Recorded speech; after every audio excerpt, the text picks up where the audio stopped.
Hello everyone. Today I'm going to read a book, Listening with My Heart by Gabby Garcia, illustrated by Ying Ha Tan. A story of kindness and self-compassion. I hope you will like it.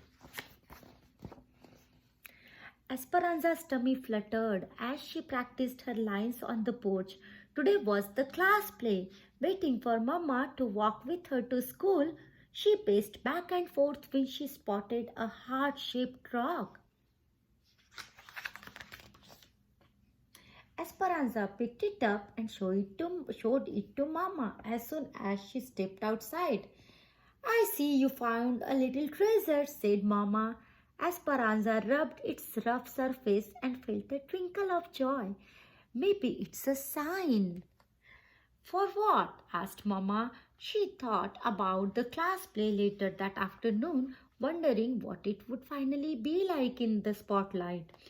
To put my heart into everything I do, she answered. At that moment, they heard scratching and a soft cry.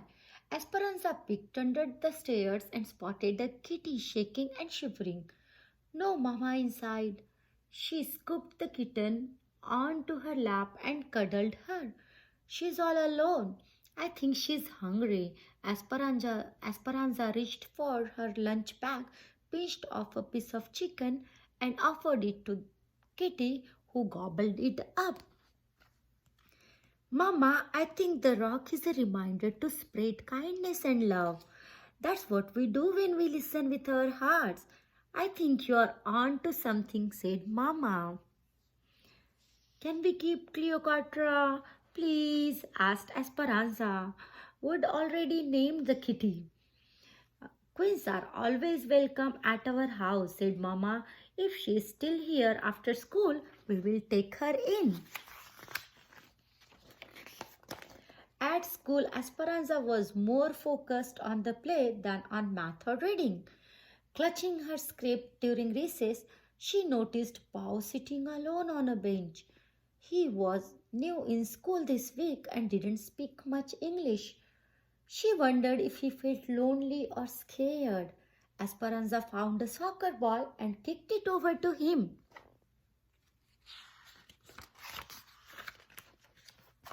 A smile spread across Bao's face. He stood, popped the ball in the air, then bounced it between his knee and his head a few times. Dude's got moves, thought Esperanza. They spent recess giggling and making up hand signals. Afterwards, Esperanza borrowed Miss Owen's English Vietnamese dictionary. She wrote friend in Vietnamese, drew a picture of Bao and her, then put it on his desk. Esperanza rubbed the rock in her pocket. Listening with her heart made her feel peaceful inside. Finally, it was time for the performance. It was too late for Bao to be in the play, but he stood at Miss Owen's side as a stage hand. Excitement bubbled as Esperanza awaited her cue. Esperanza walked on stage, tripped as she was about to say her first line, and splattered across the stage. When she got up, she forgot her lines, so Miss Owen whispered them to her from backstage. Heat rushed through Esperanza's body as all eyes were glued to her. She wished she could disappear. I ruined the play, thought Esperanza, rushing off stage as soon as she had finished her part. I messed up in front of everyone. She tucked herself in behind some prop so no one could see her. Esperanza noticed her body shaking and her face still burning. She took a deep breath and dug the rock out of her pocket. It was cracked and lopsided, just how she felt. Esperanza touched her hand to her heart and felt the disappointment. Bao found Esperanza a few minutes later and handed her a drawing with the word friend written above it. Esperanza nodded. She hadn't been treating herself like a friend. Esperanza realized that wasn't the first time she had been unkind to herself. At the soccer game last weekend, she had missed the ball that swished by her head and they lost the game. Nice work, a player from the other team yelled as the other laughed. Esperanza thought she had let her team down and was the worst soccer player in the world. Thinking those thoughts had made her feel worse.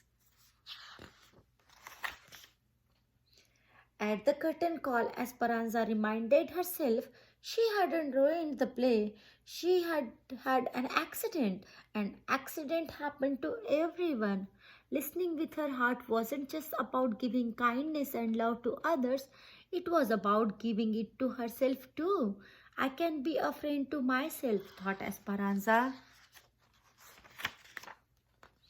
When Esperanza got home, she focused on her favorite things. She zipped down the hill on her bike, then spent the afternoon painting at the kitchen table. She also got the hug she needed from Mama and some cuddles from Cleopatra. Okay, the end. Bye for now. I hope you like this book.